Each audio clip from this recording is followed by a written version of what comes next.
I wanted to talk about just a wee bit of an obsession of mine, which is video game betas and prototypes. Essentially what got left on the cutting room floor, what could have been. I guess it's similar to like when you see like alternate or cut scenes from like a movie or a TV show, or when you hear like an early demo of a song you really like. But unlike your favorite movie or your favorite album, for those you probably will need like specific actors or specific musicians in order to be able to recreate older versions or different versions of those things. Whereas with games, all you really need is just modern tools and a passionate community really to get things started. So to keep it simple, like betas and prototypes, they've leaked over the years in various ways. Sometimes it's like a video or like photos. Sometimes it's straight up like a completely like playable build. And so the angle I wanted to take here was imagining like, let's picture different timelines where the only difference in this alternative timeline is your favorite game having slightly different decisions being made during the development process. Here's some examples of like, I think fans doing stuff with this kind of like alternate timeline mentality going on. Starting with, of course, everyone's favorite obsessed fan base is the Sonic the Hedgehog series, which I wanted to talk about specifically the very first Sonic game. So the first Sonic game has a couple of prototypes, but I think the most infamous one was a really exclusive one that was shown in the year 1990, which was the year before it came out even. It's shown in Japan at an event called the Tokyo Toy Show, which in itself is already shrouded in enough rumors. Like all we really have is just really poor quality footage of said prototype. I mean, even Sega themselves tried to find it, but it turns out they lost access to it after all these years. So there's just a lot of mystique around this. Like it's not even quite sure if it's like something that the attendees were able to like play, supposedly they were, or if it was just kind of one of those like looping gameplay demos, like how when you go to the arcade and the computer is just running through the game to show you what it's about. The footage that we do have is super interesting because this is from an era that Sonic wasn't even officially like out to the public yet. Like this is from an era where Sonic still had a girlfriend named Madonna. So all this stuff fascinates me because when we take a look at the actual footage, it's almost like the final game. But you can definitely tell that straight out, like, okay, there's a couple of different things going on with the backgrounds. The colors are a little bit different in this prototype. Even Sonic himself looks a little bit off. And when he bashes into the enemy, it's like, holy crap, this is an enemy that's not even in the final game. Of course, leave it to Sonic fans that over the years, they've just analyzed this footage over and over again. And completely from scratch, they've built a couple of different versions of this prototype. Unlike most games, I think the point here is like not entirely only like, okay, this is for fun. Like this is just a traditional video game. It's like, no, I think people here do these because they're really passionate about preserving history. Like imagining a world where we did get access to the prototype and just to check out how it was way back when, because not all of us could attend a really niche event 35 years ago for the industry. Some of the footage that I even came across, like people would purposely like make the footage low quality to give it that extra like spicy layer of authenticity. Like, yes, this prototype has been found. But this is currently the best way to experience this prototype. But of course, Sonic 1 had a couple of different betas that I know about. I think this is just the most infamous one, but there's a couple of later ones like that also just kind of had like these like tiny little elements where it's like, okay, now it's looking closer to the final game, but there's just certain things that are still off. Some of my favorite elements are there's like this prototype where there's this like weird ass ball like thing in the first level in Green Hill Zone. I'm not sure if it was like an obstacle or some kind of cut mechanic, but you can still find it in the final game in like the files. It's just not there in the final. And sometimes it's just like decorative stuff like Marble Hill Zone.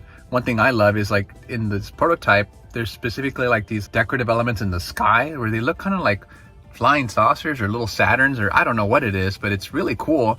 And it actually shows up in this fan game that I wanted to talk about called Sonic Overture, where the whole point of Sonic Overture is it's not so much trying to recreate a beta or a prototype in particular, but it's gonna be its own experience. It's its own fan game. A fan game that celebrates pretty much all of these early elements from the early Sonic prototypes as like sort of like a celebration almost. I love that you can encounter Dr. Eggman in his early design from like when he was being drawn in like basically pajamas still. He's showing up as a boss here. If you can tell actually too, the first stage in Sonic Overture borrows a lot from that Tokyo Toy Show prototype. Try saying that 3 times fast, where you can see like the palette and a little bit of the background elements showing up here. I don't know if it's like an enemy or if it's just like a character that hops in and out real quick. A specific little rabbit guy shows up at one point, and that's actually based off of one of Sonic's original designs. It was kind of like an internal competition on what animal they were going to use, and this particular rabbit design was the one that was going to be the closest before they settled on the hedgehog. But again, because this is like a fan game and not so much a prototype recreation, it's got its own thing going on. You know, there's like fun little like mechanics. You got a trick combo system to, if you're obsessed with numbers and high scores and stuff, this is perfect for you. And honestly, just like the official games, like the soundtrack is just fantastic. It's gorgeous. The level design is really well thought out, and it feels like it's an official release in some type of universe where Sega was just like, hey, let's just hire a fan team to create a fan game that is specifically all about Sonic's early history.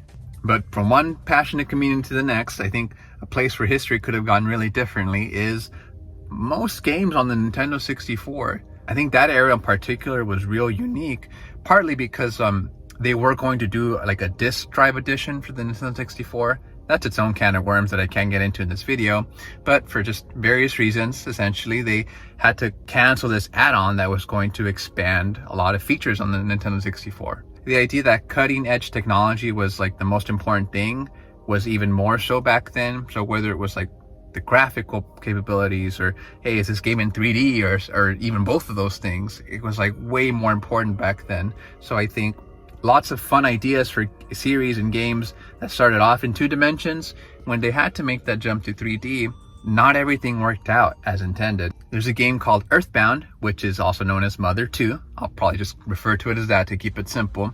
It's a game that's interesting to me because like there is lots of outdated stuff that I think new RPGs will streamline for you. So there's like a lot of things that annoy me. I think I honestly could only play this game nowadays with save states and stuff.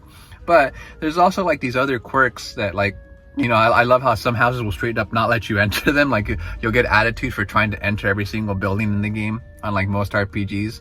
Or the infamous sit down with a coffee with your local Mr. Saturn, which is like hilarious, despite the fact that it's really annoying because you sit there for 5 minutes while he tells his whole spiel. Which I bring up all these things just to say that it's a really charming game, and I can see why like Mother 2 fans are so passionate about it. So when it came time to bring in a sequel, the idea that like an extra dimension was going to be the big leap, but I think also to other stuff as like gameplay is going to probably be bigger. The story is going to be bigger, I'm sure. I mean, heck, you know, probably the sense of humor in Mother 3 is going to be a lot more. But for, again, various reasons, also partly related to that disc drive thing I mentioned earlier, it just never materialized on the Nintendo 64. So Mother 3, the sequel, actually ended up being shelved for a little bit. Which makes this interesting, though, is that we all infamously know that Mother 3 ended up on the Game Boy Advance, and still in 2D, in the same kind of style, just upgraded as Mother 2. It seemed to have kept like the same characters, the story, and the world and everything kind of mostly intact, more or less.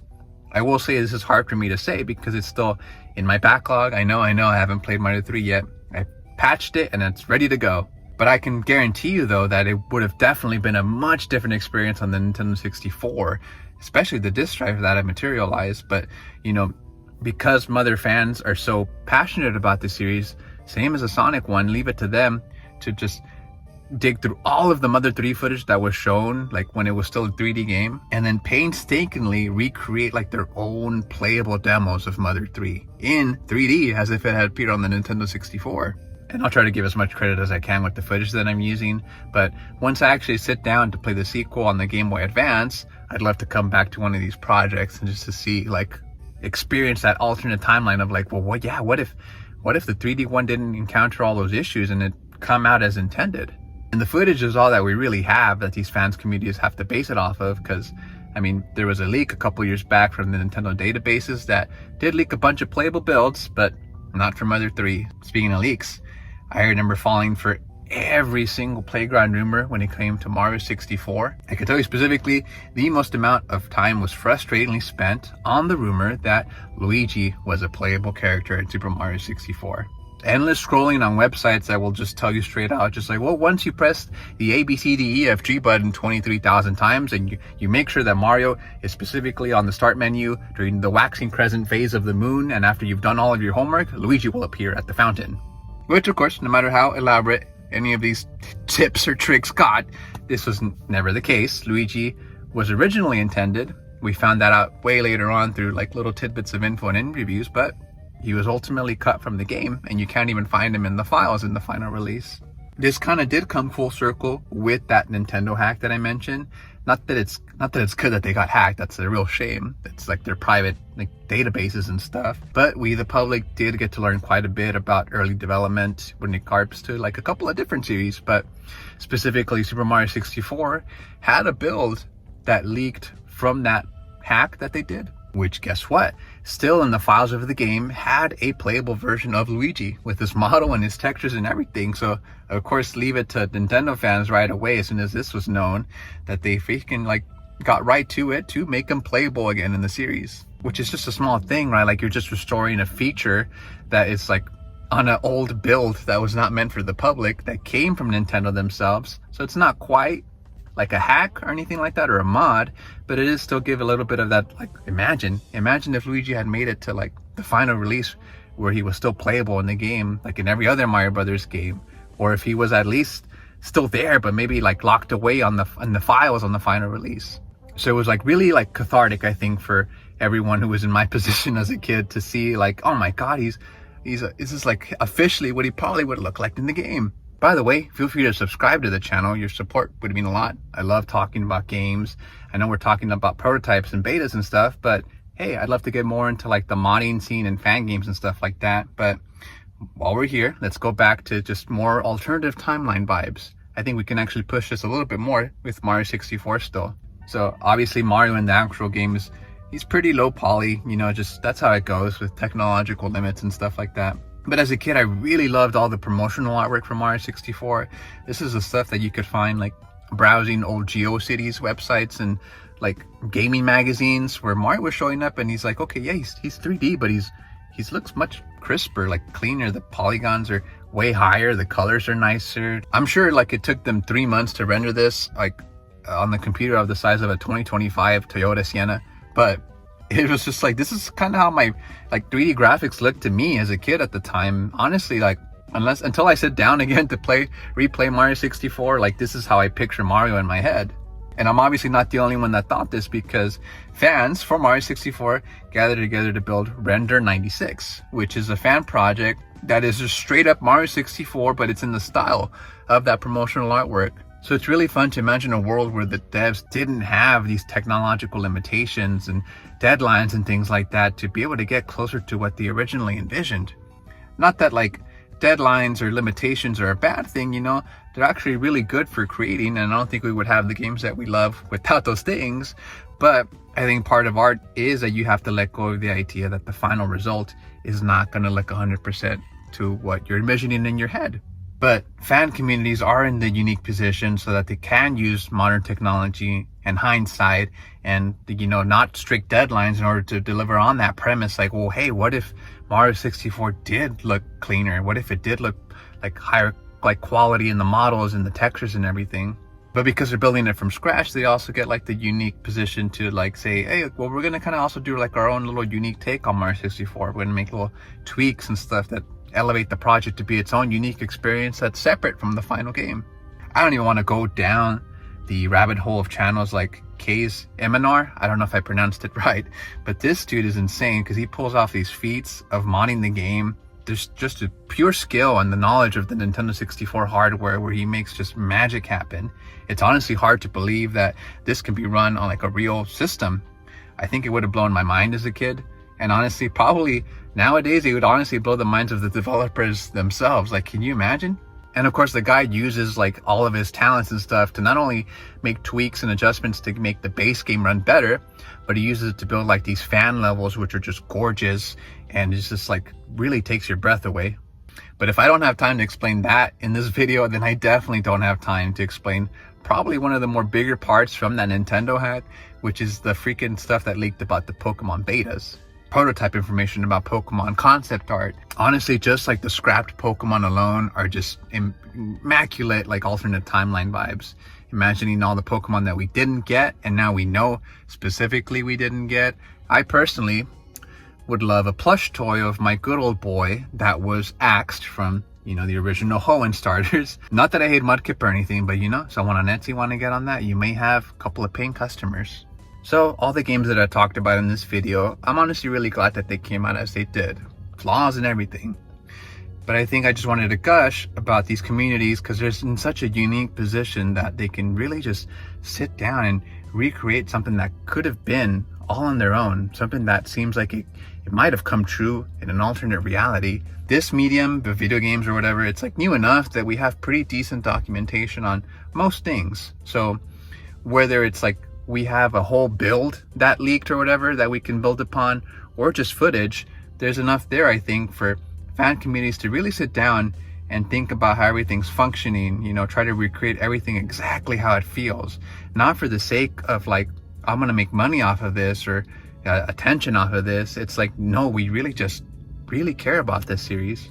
And it's tough because I guess until we invent interdimensional travel or time travel or something, we really can only imagine like how these games could have turned out, until like a really niche, passionate community just sits down to show you themselves and they say, hey, can you imagine if your favorite game actually turned out like this instead? Like I mentioned earlier, that'll end it for this video. Again, feel free to subscribe. I'm certainly down to talk way more about any of these things, where there was more prototypes or the different mods that I've encountered for games that I love. And really just in general, I think I really like both creation and video games. So anything where I can peanut butter and jelly sandwich the two things is pretty good to me. In any case, I'll catch you guys in the next video.